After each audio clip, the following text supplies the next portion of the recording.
This is Ted. This is Ted's land. Ted wants to prepare the site to build a house. He makes a plan. First, Ted needs to decide what he has to do and how long each activity takes. Ted knows that he will need to undertake site clearing, the removal of trees, some general excavation work, excavate for trenches, place the formwork and reinforcement for the concrete, install the sewer lines, install other utilities, and finally, pour the concrete. Ted wants to find the shortest time that the project can be completed. The longest project path, and it is called the critical path, and is the path that cannot change without impacting project time, scope, and budget. To calculate the project paths, Ted needs to figure out task dependencies. When a task can only begin after another task is completed, is dependent on that task. If a task needs to wait for another task to start, but not for the task to finish, it is not dependent. These non-dependent tasks can be completed in parallel with critical tasks. Ted has to determine which activities depend on others. He knows that clearing the site and removing the trees are the first things to happen. Only then can the general excavation of the site happen.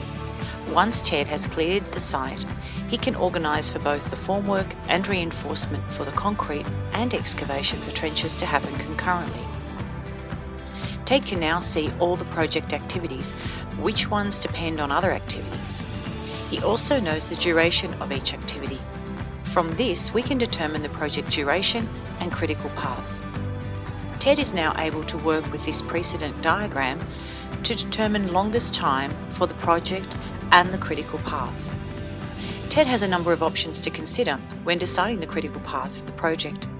He could select Start ACEH finish, or Start ACDGH finish, or Start BDGH finish, or Start BDF finish. Now we can determine the critical path by finding the longest path of project dependencies. The critical path tells us what project activities need to be completed on time. On the critical path, there is no slack or float. Slack or float gives flexibility to when a task is completed. Activities that are not on the critical path have slack. Ted can determine how much slack they have by calculating paths on the dependency diagram. Which activities in Ted's project have slack?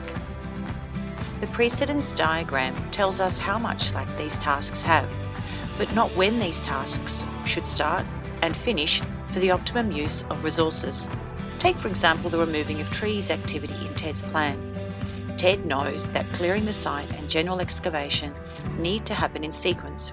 You can't excavate until the site is cleared, but he also knows that tree removal can carry on while general site clearance and excavation is happening. Remember that site clearance and site excavation take 4 days and 8 days respectively, while tree removal only takes 3 days. Ted has to figure out which 3 days he needs to bring the tree removal resources in to do the work. The overlapping network model can help here because it overlays lead time with dependency, giving a more detailed account of what timing needs to be accounted for. The overlapping network model will tell Ted what is the earliest and latest date that he can begin clearing trees. It will also tell him the free float and total float.